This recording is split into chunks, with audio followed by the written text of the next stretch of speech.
ko, tapos parang Oo. hindi ko na pinansin kasi basta may conflict. Oo. Ay, ayoko na.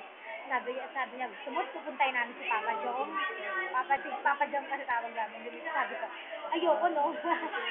ayoko makita yun. Mamamatay lang ako. Kukurap lang talaga ako pag nakita ko yun. Tapos yun. Tapos? Ano yan? Tawa ka ng tawa. Tapos yun. Parang sabi, ikaw, sino dadalhin mo? Parang ganun. Sabi ko nga, nag-isip na ako. Kasi inaasabi nila talaga ako, wala kang boyfriend, yan nila ako. Sabi ko, ano naman, okay lang naman, masaya naman ako, ganun. Sabi, ba't ayaw mo pa kasing ba't ayaw mo pa kasing sagutin yung nanliligaw sa'yo, sabi ko, ayoko nga, tsaka mamaya, hindi ko rin naman seryosohin, kaya ayoko. Oo Tapos, nga. di maghanap ko ng madadala sa amin sa December 5. Pag wala daw akong, oy, ba't kayo tao ng tawa? Anong ginagawa nyo? Pag wala daw, bakit? Nanonood kayo, ano?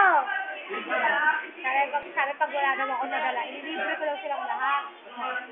Sinasa nila ako, sige, pag wala ka nadala, wala ka talaga, mahina kasi chicks pa. Kaya hindi sabi nila. Kasi tawag namin sa mga wala. Chicks.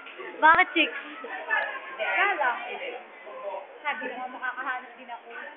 Kasi wala lang, marami namang nagpapapansin, pero ayoko talaga eh. Saka sabi ko, hindi naman kasi ako ganun kalandi. Malandi lang ako, matagal na ako may boyfriend. Oo nga. Sabi nila, kaya nga yun ang pinagtatak ko sa'yo, hindi ka malandi. Mga kaibigan ko.